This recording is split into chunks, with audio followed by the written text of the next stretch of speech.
우리나라의 역사를 말할 때 가장 적합한 정의는 아마도 고난의 역사라고 해도 과언이 아닐 겁니다. 역사적으로 볼 때 다른 민족의 침략을 받은 횟수가 약 50배 내지 60배 정도가 되지만 우리나라는 다른 나라를 침략한 것이 한 적이 한 번도 없습니다. 5천년의 찬란한 역사 속에서 끊임없이 외세의 침략 속에 시달리면서 전쟁에서 한 번도 이겨본 적이 없는, 그래서 백의민족이라고 불리는 우리나라의 역사, 아마도 고구려 시대에 몇 번 이긴 것 외에는 시달리고 고달픈 역사가 우리나라의 역사라고 말할 수 있을 겁니다. 이런 역사 가운데 가장 아픈 역사의 기억이 있다면 우리의 언어와 우리의 주권까지 모두 빼앗긴 일제의 식민지 통치를 받을 때였을 겁니다. 역사상 가장 치욕적이고 고통스럽고 희망이라고는 찾아볼 수 없었고, 그 당시에 우리를 도와주는 나라도 아무도 없었습니다. 아무런 이유 없이 끌려가 인권과 종교를 유린당한 우리의 백성들, 그리고 나라의 주권이 없이요 강요의 징용으로 끌려갔던 수많은 우리의 어른들, 그뿐 아니라 일본의 제국주의와 패권주의의 총알바지가 되어 죽어갔던 우리 선조들과 아직 그때의 아픔을 가슴에 닫고 사는 많은 이들이 우리 주변에 있음을 봅니다. 이러한 역사상 가장 절망스러울 때에 이 민족에게 예수 그리스도라고 하는 복음이 전해집니다. 절망 속에서 나라를 잃어버렸던, 그래서 모든 것을 잃어버린 그때에 하나님 나라의 복음이 전래되면서 이 나라는 다시 꿈꿀 수 있는 나라가 되었습니다. 그 꿈은 다른 것이 아니라 하나님 나라의 꿈이었습니다. 자유와 평등과 평화, 그래서 하나님의 통치하시는 나라, 하나님의 통치를 받는 백성, 이 꿈을 붙잡고 이 민족이 걸어왔음을 보게 됩니다. 그리고 주님의 말씀 따라 환난과 절망의 자리에서 역사의 주인이 되시는 하나님 앞에 간절히 기도하면서 고난과 시기련을 이기고 오늘 이 자리에 온 것을 우리는 뒤돌아보게 됩니다. 해방이라는 것이 그저 국제적인 환경에 의해서 이 나라에게 주어진 것이 아니라 하나님의 주권하에 이루어진 이 땅, 해방이 바로 하나님의 선물인데, 이 놀라운 선물을 가지고 새롭게 출발했지만 얼마 시간이 지나지 않아 해방이 된 후에 공산당에게 협력했지만 나의 아버지는 일제에서 독립운동을 하였기에 유공자에게 돌아가야 한다고 하는 대립과 갈등, 좌와 우의 갈등 속에 우리 안에 큰 역사의 상처가 남겨져 있음을 보게 됩니다. 이러한 상황의 가운데서 우리가 사는 세상은 어떠한지요? 열강들은 자신들의 이익에 위해서 이 작은 땅에서 각축전을 벌이고 있고, 같은 민족임에 불구하고 같은 아픔을 당했음에도 불구하고 북한은 저 북한대로 핵무기를 가지고 남한을 위협하고 있을 뿐만 아니라 작금의 현실을 보면 우리를 도와줄 수 있는 나라는 없고, 우리가 하나 되어도 어려운 이때에 우리는 동서와 좌우로 나누어질 뿐만 아니라 이념을 가지고 세대와 젠더의 갈등 가운데 어느 때 폭발할지 모르는 위험의 요소들을 가지고 나아가는 이 땅의 현실들, 자유는 우리에게 주어 있음에도 불구하고 참된 자유를 누리지 못하며 서로 갈등하며 대립하는 우리들의 모습을 보면서 마음의 아픔이 있습니다. 교육학자인 에르만 바르트 교수가 말하기를 참된 자유인으로서의 삶을 살려면 적어도 세 가지 것이 있어야 된다고, 몇 가지 것이 있어야 된다고 얘기합니다. 하나는 뭐냐? 내면적인 자유입니다. 외면적인 것으로부터는 자유보다 내적인 자유입니다. 정신적이며 양심적이며 그리고 신앙적 자유함을 말하는 겁니다. 환경이 중요한 것이 아닙니다. 어떤 사람은 정치적이며 경제적이며 사회적 여건이 자유함을 주는 환경으로 바뀌면 인간은 누구나 다 자유로워질 것이라고 말하지만 우리 안에 내면의 자유, 양심의 자유함과 더불어 어떠한 형편에서든지 자유함을 누리시는 정신적인 자유함과 더불어 예수 그리스도가 우리의 죄를 사해 주셨다고 하는 이 신앙적인 자유가 우리 안에 있게 될 때에 그 자유가 진정한 자유요, 내면적인 자유함입니다. 또 하나 또 간다면 절대적인 자유를 누려야 합니다. 여러분, 자유는 상대적인 것이 아닙니다. 절대적인 겁니다. 우리가 말하는 정치적인 자유, 경제적인 자유, 사회적인 자유는 다분히 상대적인 겁니다. 그러나 내면적인 자유함이 절대적인 겁니다. 여러분, 사라지고 얻어진 것이 자유로 간다면 그 자유는 진정한 자유가 아닙니다. 가난하든지 부하든지 병이 들든지 건강하든지 우리의 심령이 항상 자유로워야 합니다. 이것이 절대적인 자유입니다. 또 하나 있다고 한다면 자기의 희생을 통하여 자유함을 누려야 한다는 겁니다. 자기의 희생을 통하여 자유인이 된다는 겁니다. 주면 자유인이요, 받으면 노예입니다. 내가 받는 것이 좋아한다면 그 사람은 노예입니다. 신세를 지게 되면 그만큼 갚아야 하기 때문입니다. 그러나 남에게 베풀며 주고 살면 자유롭습니다. 이렇게 본다면 자유는 자기의 희생이 동반될 때에 진정한 자유함을 누릴 수 있습니다. 네 번째는 자유는 정의에 기초해야 된다는 겁니다. 자유는 의로움에 근거해야 되며 옳음에 근거해야 됩니다. 여러분, 자유는 방종이 아닙니다. 방임이 아닙니다. 자유에는 의로움이 있어야 되며 옳음이 있어야 되며 그 정의에 위에 자유가 세워질 때에 그 자유가 든든한 자유입니다. 또 하나 있다면 자유는 함께 책임지는 겁니다. 나는 자유로운 행위에 내가 책임져야 하는 겁니다. 나는 방종하며 방임하며 그 책임을 다른 사람에게 지울 수는 없습니다. 내 행동에 내가 책임질 때 비로소 나는 자유인입니다. 이렇게 본다면 자유는 주어지는 겁니다. 간혹 가다가 우리는 자유는 쟁취하는 것으로 생각합니다. 역사를 보더라도 혁명이나 폭력을 통하여 쟁취한 자유를 가지고 평화를 누리는 나라는 없습니다. 자유를 얻은 것 같으나 진정한 의미에서의 자유는 아닙니다. 그러기 오늘 본문의 말씀에 하나님이 이스라엘 백성을 향하여 24장 22절의 말씀을 보면 애굽 땅에서 종되었던 것을 기억하라고 말씀합니다. 이 말씀은 출애굽 사건 속에서 하나님께서 이스라엘 백성에게 하신 말씀입니다. 여러분 보세요.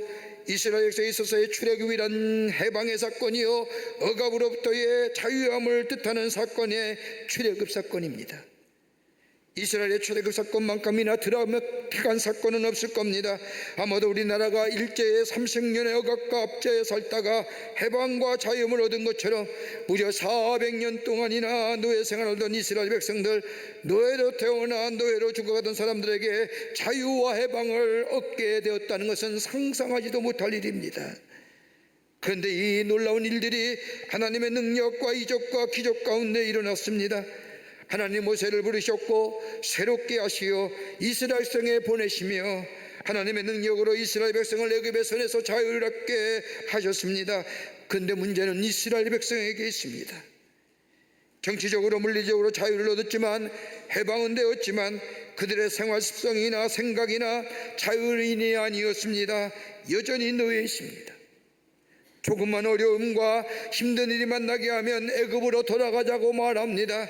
원망합니다. 불평합니다. 하나님이 부르시어 저들의 지도자가 된 모세를 비난합니다.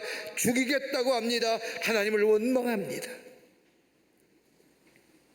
어느 책을 보니까 일본에 36년 동안 압제해 있다가 일본의 군국주의 해방으로 말미암아 8.15 해방을 맞이할 때 온 나라가 혼란스러웠습니다. 정치적으로도 어려웠지요. 경제적으로도 어려웠습니다. 더 나아가 토지개혁으로 일어나여 나라가 소란스러울 때에 사람들의 옹기종기 모여 앉아서 가장 많이 말했던 말이 뭐냐? 차라리 일정시대가 낫지, 해방전이 나았지 라고 말하는 것이었답니다.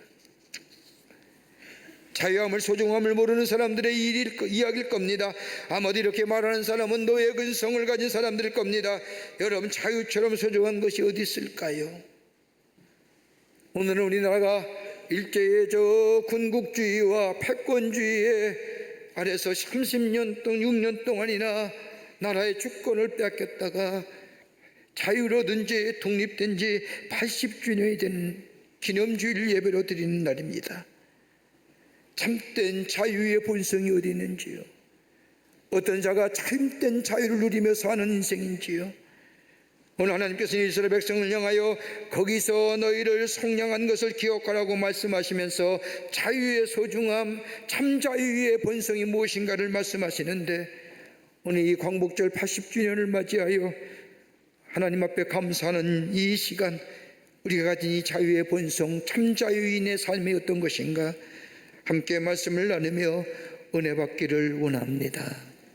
첫째는 과거는 잊지 말되 얽매이지 말라는 겁니다. 과거에는 잊어서는 아니 됩니다. 그러나 얽매이지는 말아야 됩니다. 그 오늘 본문의 말씀에 너희 종되었던 것을 기억하라고 하나님은 말씀합니다. 노예 근성에 매이지 말라는 겁니다. 과거의 애굽의 노예 생활의 비참함을 믿지 말라는 겁니다. 여러분, 이스라엘 백성이 광야의 생활에 얼마나 많은 원망과 불평을 누려놓았는지, 그들의 광야의 삶을 중얼거렸다. 민수기의 말씀을, 그래서 민수기의 귀한 이스라엘의 광야의 생활의 귀한 모습을 정한 민수기의 말씀을 일명 별명에 중얼거리는 책. 이스라엘 백성이 광야에 40년 생활 동안 저들이 갖는 원망과 불평은 딱 한마디입니다. 그때가 좋았지. 과거를 회상하고 돌아가고 싶다는 겁니다. 과거를 회상하고 과거로 돌아가면서 하나님 앞에 이스라엘 백성은 광야에서 큰 범죄를 범합니다. 이러한 이스라엘 백성의 죄에 대하여 하나님은 심판하시며 저들과 광야에서 죽게 합니다. 그러게 사도 바울은 고린도서 10장에 이스라엘 백성이 광야에서 다 죽은 이유는 딱 한 가지, 원망의 죄, 원망을 죄라고 얘기합니다. 여러분, 원망과 불평을 왜 하시는 줄 압니까? 심리학자들이 원망과 불평하는 사람들의 이유를 조사해 봤더니 몇 가지 이유가 있더라는 겁니다. 하나는 뭐냐? 지금의 삶에 만족함이 없을 때에 원망하며 불평합니다. 지금의 삶에 만족하는 사람은 절대로 원망하지 않습니다. 오히려 감사가 넘칩니다. 감격이 넘쳐납니다. 그러나 지금의 삶에 만족감이 없는 사람이 그때가 좋았지라고 하며 원망과 불평합니다. 또 하나, 미래가 불투명할 때 원망하며 불평합니다. 여러분, 미래가 확실하면 지금의 어려움 얼마든지 소망 가운데 이겨낼 수 있습니다. 그러나 미래가 불투명할 때에 우리의 마음속에 원망과 불평이 나옵니다. 여러분, 정치의 불안정, 경제의 불안정 다 미래의 불확실성에서 나오는 거죠. 그러기에 원망하며 불평합니다. 불안해합니다. 두려움 가운데 있는 겁니다.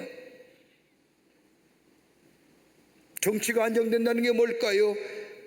미래의 확실한 것을 제시해 주셔야 됩니다. 미래의 비전을 제시해 줘야 됩니다. 그렇지 못할 때에 백성이 불안해하는 겁니다. 미래가 확실하면 지금의 삶 얼마든지 이길 수 있습니다. 또 하나 있다고 한다면 믿음 없기에 원망하고 불평합니다. 여러분, 이스라엘 백성들의 모습을 보십시오. 하나님에 대한 믿음이 사라졌습니다. 하나님에 대한 믿음이 사라지니 지금에 없는 것만 바라보는 겁니다. 부족한 것만 바라보는 겁니다. 저들이 저 애굽에서 나와 하나님의 인도함 받아 저 가나안 땅을 향해 갔던 광야의 40년의 생활 가만히 보면 하나님이 먹이셨습니다. 하나님이 피셨습니다. 하나님이 채워주셨습니다. 저들이 갈증할 때에 반석을 쳐서 물이 나게 했습니다. 만나와 메추라기로 저들을 먹이시고 광야의 그 어둠의 길을 불기둥으로 인도해 주셨습니다. 하나님의 약속의 말씀을 가슴에 담았고 나아갔을 때는 저들에게 감사와 감격이 있었지만, 그러나 저들의 마음 믿음이 사라지게 되고 하나님의 약속의 말씀이 저들 가운데 사라지게 될 때에 원망하며 불평합니다. 정치적으로 물리적으로 자유와 해방을 얻었다 할지라도 오늘 본문의 말씀을 보면 아직도 이스라엘 백성은 노예입니다. 그러기에 입에서 원망과 불평이 쏟아져 나옵니다. 하나님에 대한 원망, 모세에 대한 원망. 여러분, 잊지 마십시오. 내 입술에서 감사와 감격의 고백보다 원망과 불평이 쏟아져 나오면 노예입니다.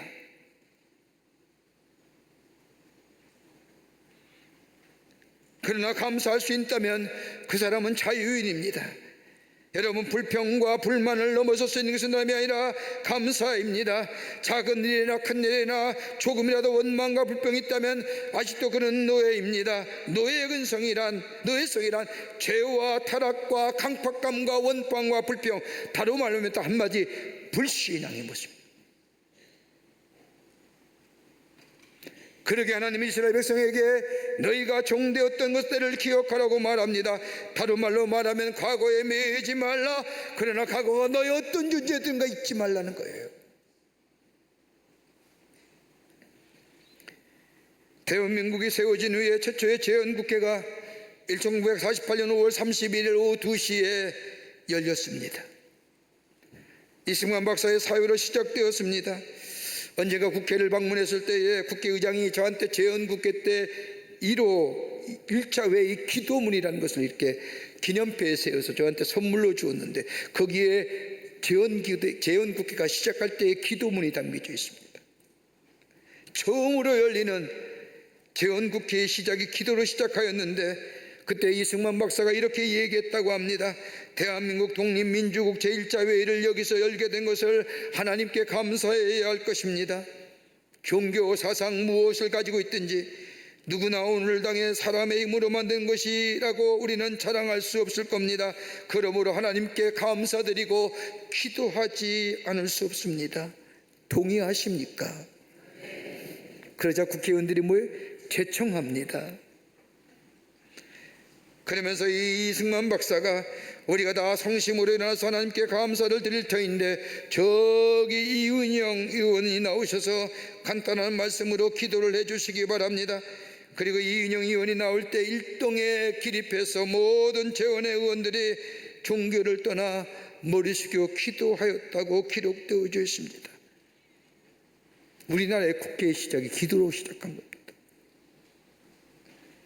그러면서 저들이 가졌던 공통적인 고백은 우리의 자유와 해방의 기쁨은 우리의 노력으로 된 것이 아니라 하나님의 은혜와 사랑으로 우리에게 주어진 선물이라는 것을 고백하며 하나님 앞에 감사합니다라고 고백했다는 겁니다.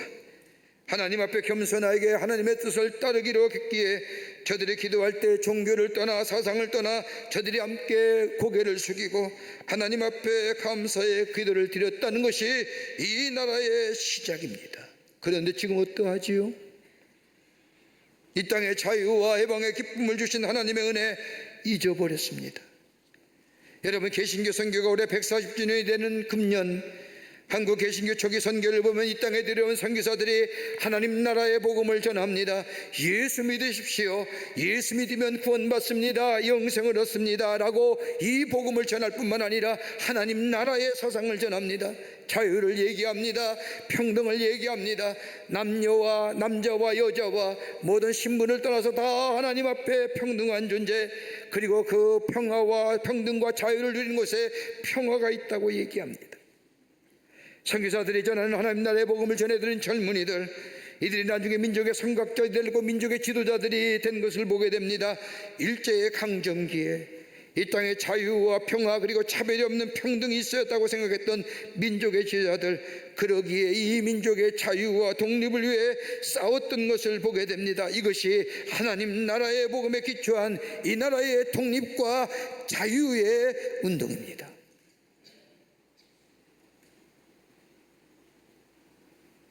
지금은 어떠한지요? 먼저 믿는 우리들이 하나님의 은혜를 잊어버렸습니다. 하나님의 은혜 대신 우리 가운데 물질이 우리의 삶 속에 자리 잡습니다. 하나님의 은혜와 사랑 대신에 우리 안에 이 과학의 기기의 유익함이 내 안에 자리 잡았습니다. 힘이 승성합니다. 힘이 자리 잡게 되었습니다.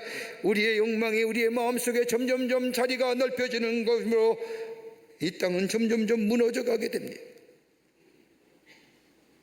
여러분, 하나님의 은혜가 우리 안에 넘치게 되면 겸손해집니다. 하나님의 은혜가 우리 안에 넘쳐나게 되면 감사하는 자가 됩니다. 하나님의 은혜가 우리 안에 넘쳐나면 감사와 감격 속에 우리 안에 새로운 생명력 에너지가 넘쳐나게 되어 새로운 역사를 이루어가게 됩니다.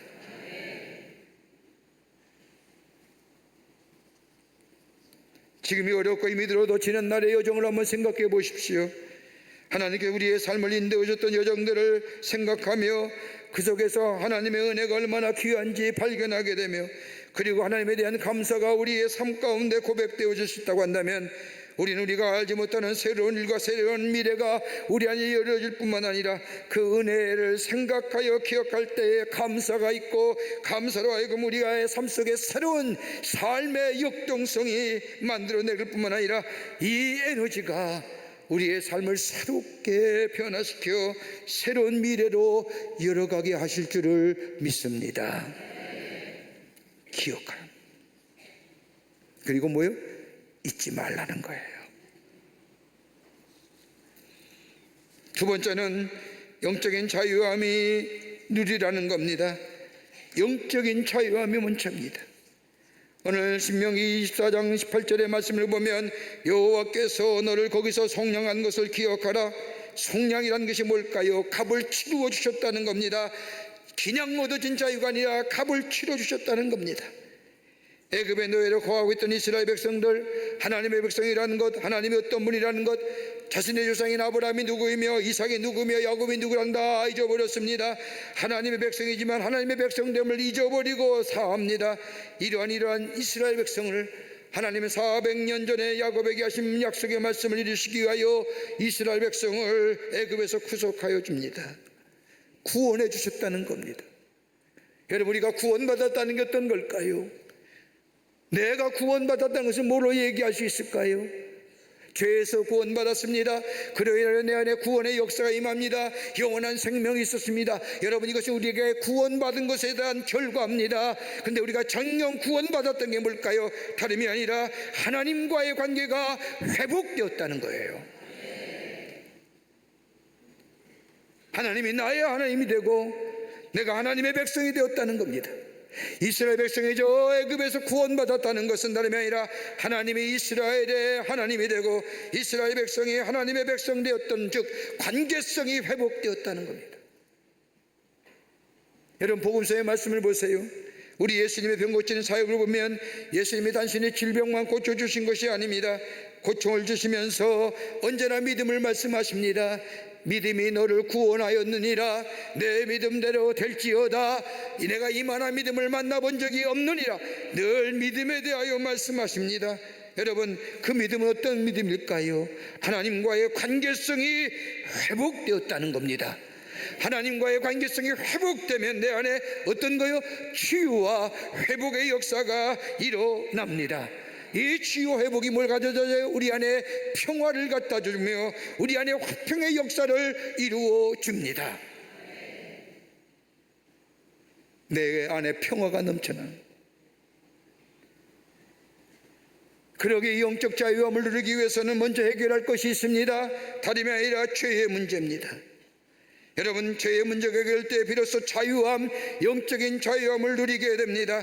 죄의 노예 상태에 놓이게 될 때 하나님의 관계성이 회복되어야 되고 비로소 구원받았고 더 나아가 다른 사람과 더불어 화평함을 누리는 평화가 임하게 됩니다. 뭐예요? 회개해야 되는 거예요. 회개는 어떤 것이요? 우리의 마음의 방향이 하나님께로 향해지는 거예요.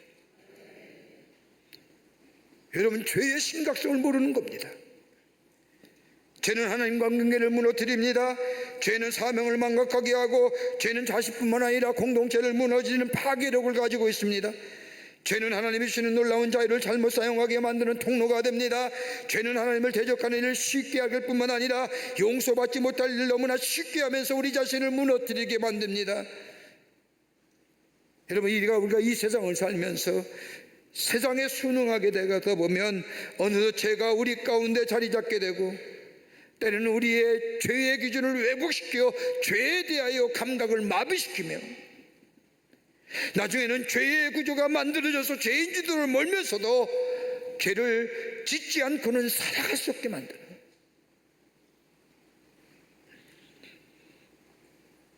죄의 치명적인 요소는 뭐냐? 하나님이 우리에게 주시는 축복을 막아버립니다. 내 개인을 무너뜨립니다. 나를 파괴합니다. 공동체를 파괴합니다. 여러분, 죄가 문화가 되어버린 곳에는 죄에 대한 기준이 사라지는 거예요. 그러나 하나님의 은혜가 내 속에 들어오기 시작하면 내 속에 있는 죄가 보이기 시작합니다. 하나님의 은혜를 생각하는 겁니다. 그리고 내 죄를 회개하는 겁니다. 내 마음의 방향을 하나님께로 바꾸는 겁니다. 하나님과의 관계성이 새롭게 정립이 됩니다. 그럴 때 하나님의 말씀이 들려옵니다. 그 말씀이 들려올 때 죄의 분별함이 있습니다. 그 말씀이 나를 새롭게 합니다. 죄를 이길 힘을 우리에게 가져다 줍니다.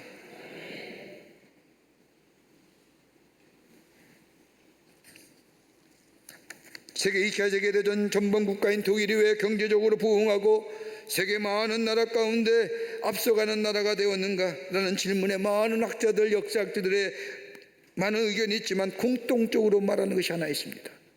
그건 다름이 아니라 자신들이 지은 과거의 죄에 대하여 직면하는 용기를 가졌다는 겁니다. 독일의 메르켈 총리가 일본에 방문했을 때 그 당시에 총리였던 아베가에게 과거사를 대하여 언급한 일이 있었습니다. 군대를 부활시키고 일본이 주변의 국가에 저지른 만행을 부인하는 것에 대하여 2차 세계대전 이후에 독일이 피해를 줬던 주변 국가들에게 어떻게 사과하고 어떻게 배상했는지를 소상하게 이야기해 주었답니다. 그러면서 메르켈 총리는 주변의 국가들과 화해하기 위해서 평화를 위하여 끊임없이 사죄하고 사죄했다는 것.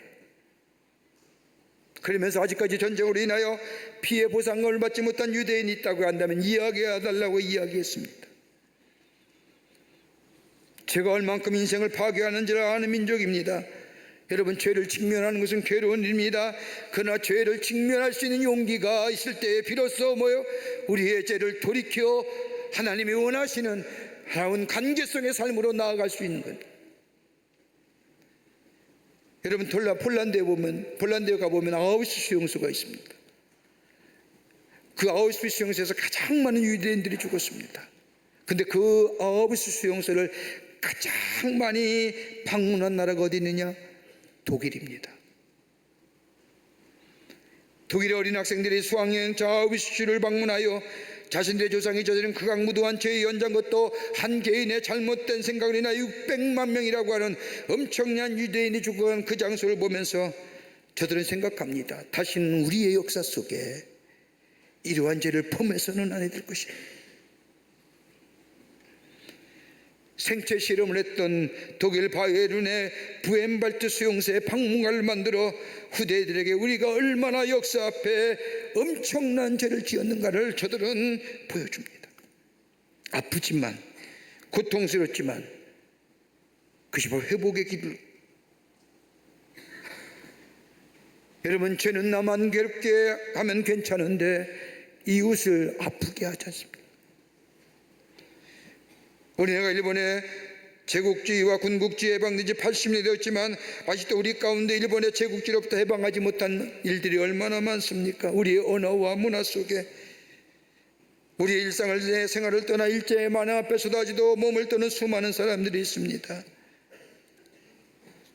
제가 얼마나 무서운가를 보여주는 모습일 겁니다. 하나님을 떠난 사람, 삶이 저지른 죄는 나만 무너뜨리는 것이 아니라 다른 사람에게 아픔과 더불어 괴로움을 준다는 사실을 잊어서는 안 될 겁니다. 그러기에 죄의 즐거움이 나를 지배하지 말게 해야 합니다.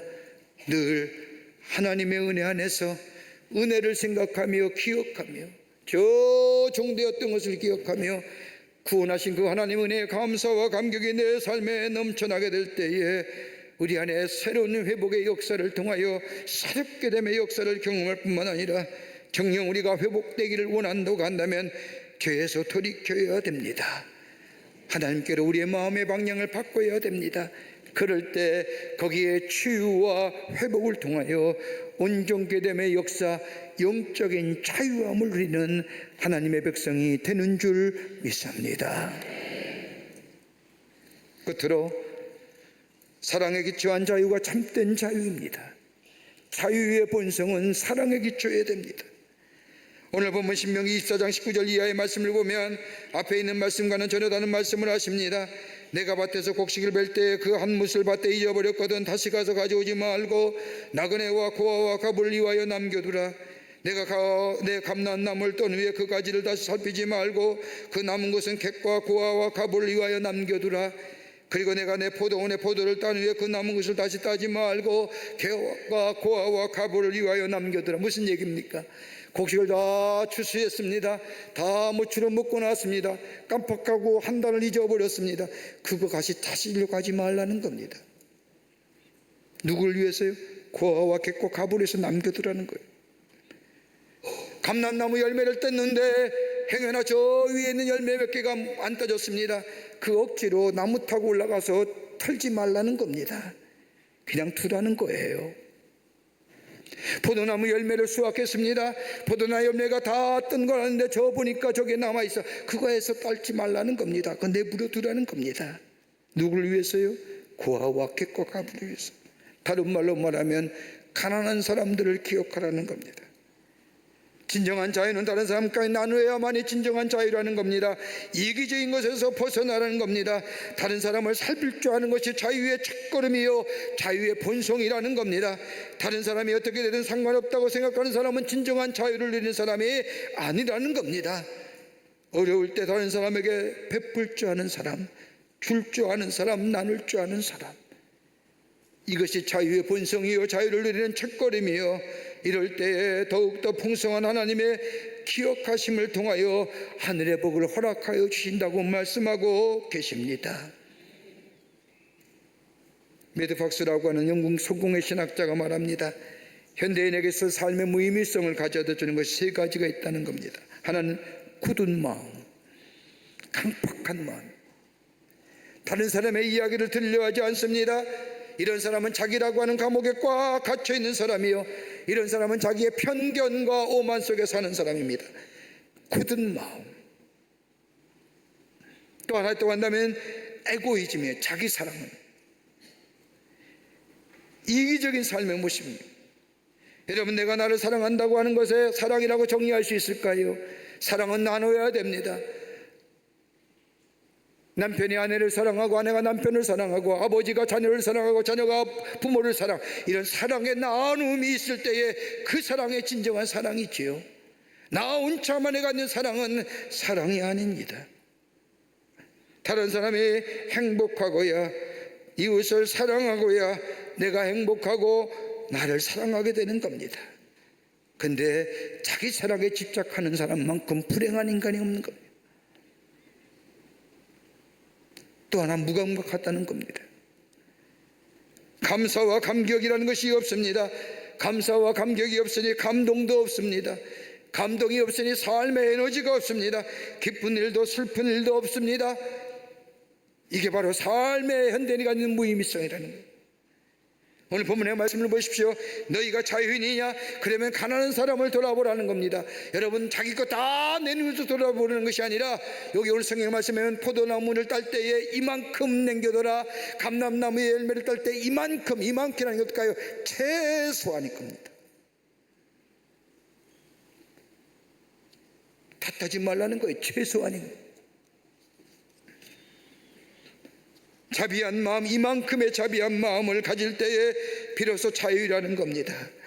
여러분, 참 자유는 진리가 있습니다. 사랑이 있습니다. 믿음이 있습니다. 진리를 떠난 곳에는 자유가 없습니다. 여러분, 그리스도의 영이 우리를 자유케 한 것처럼 예수의 영이 우리 안에 있을 때에 우리는 자비와 양선의 마음과 더불어, 이만큼의 마음과 더불어 내 안에 정령 자유함을 누리는 하나님의 사람이 됩니다. 페르시아의 고레스 왕이 있었습니다. 주전 6세기의 왕인데 아주 덕망이 높은 왕입니다. 이스라엘 사람들을 바벨론의 포로 생활에서 해방시켜 죽이는 왕이기도 합니다. 이 고레스 왕이 다른 나라와의 전쟁에서 승리한 후에 그 나라의 왕과 왕자와 왕비를 포로로 잡혀왔습니다. 이 살리느냐 이제 죽이느냐 결단의 시간입니다. 고레스 왕이 사로잡은 왕을 향하여 묻습니다. 만약 내가 당신을 살려준다면 당신은 나에게 무엇을 주겠소라고 묻자 이 잡혀온 왕이 얘기합니다. 내 영토의 반을 드리고 내 재산의 반을 드리겠습니다. 고레스 왕이 고개를 끄덕입니다. 그리고 또 묻습니다. 왕자를 가리키며 왕에게 묻기를 내가 당신의 아들을 살려준다면 어떻게 하겠소라고 묻자 이 왕이 대답합니다. 나머지 땅과 나머지 재산을 드리겠습니다. 이번에는 포로로 잡혀온 왕의 왕비를 가리키면서 내가 당신의 아내를 살려준다면 당신은 어떻게 하겠소? 이 왕이 사랑하는 왕비의 얼굴을 보고는 이렇게 대답하였다고 합니다. 그리하면 내 생명을 드리겠습니다. 이 말을 가만히 듣고 있던 고레스 왕은 이 잡혀온 왕에게 내가 당신에게 아무것도 요구하지 않고 풀어주겠소. 당신은 사랑을 아는 사람이기에 다시는 불의의 길로 가지 않을 것을 내가 믿어. 자유의 본성은 어디요? 사랑에 근거하는 거예요. 참 사랑이 자유함을 얻습니다. 하나님이 우리를 사랑하시기에 우리에게 자유케 하셨습니다. 그러기 갈라디아서 5장 1절의 말씀을 보면 그리스도께서 우리를 자유케 하시려고 자유를 주셨으니 그러므로 굳게 서서 다시는 종의 멍에를 매지 말라고 말씀합니다. 노예되지 말라는 겁니다. 죄의 노예되지 말라는 겁니다. 죄의 노예 잡혀 원망과 불평하지 말라는 겁니다. 오늘 광복절 80주년입니다. 자유는 쟁취하는 것이 아니라 주어진 겁니다. 거저 주어진 것이 아니라 희생의 대가가 치러진 자유입니다. 은혜로 내게 주신 이 귀한 자유, 그 안에 감사와 감격 속에 그 자유를 누리며 지키며 우리의 후손들에게 나누어 줄 수, 물려줄 수 있는 이 자유, 자유의 진정한 참 자유인의 본성을 가지고 주의 주시는 축복을 누리며 살아가시는 여러분과 저와 되시기를 주의 이름으로 축원합니다. 하나님 감사합니다. 저희들 주께서 사랑해 주셔서 하나님의 자녀 삼으심에 감사합니다. 자유케 하셨으니 다시는 종의 멍에를 매지 말게 하여 주시며 주신 주님의 주신 자유 안에서 은혜 안에서 감사와 감격 속에 삶의 새로운 역동성을 가지고 하나님의 주시는 축복을 누리며 살아가는 저희가 되게 하여 주시옵소서. 이 자유 누리게 하시며 지키게 하시며 우리의 후손들에게 물려줄 수 있는 저희가 되게 하여 주시옵소서. 성령이 도우실 줄 믿으며 예수님의 이름으로 기도하옵나이다. 아멘. 지금은 우리 주 예수 그리스도의 크신 은혜와 하나님 아버지의 한량없으신 사랑하심과 성령님의 인도하심과 교제하심이 오늘 광복절 기념주일을 맞이하여 우리에게 자유와 해방을 허락해 주실 뿐만 아니라 이 땅의 독립을 허락해 주신 그 하나님의 놀라운 은혜와 사랑을 우리 마음속에 새기며 이 자유 잘 지키며 누리며 우리의 후손들에게 물려주기로 새롭게 다짐하며 저 세상을 향하여 나아가는 우리 모든 광림의 권속들과 영상을 통하여 예배에 참여한 모든 이들 위해 주께서 지금으로부터 영원토록 함께 하시기를 간절히 축원하옵나이다. 아멘.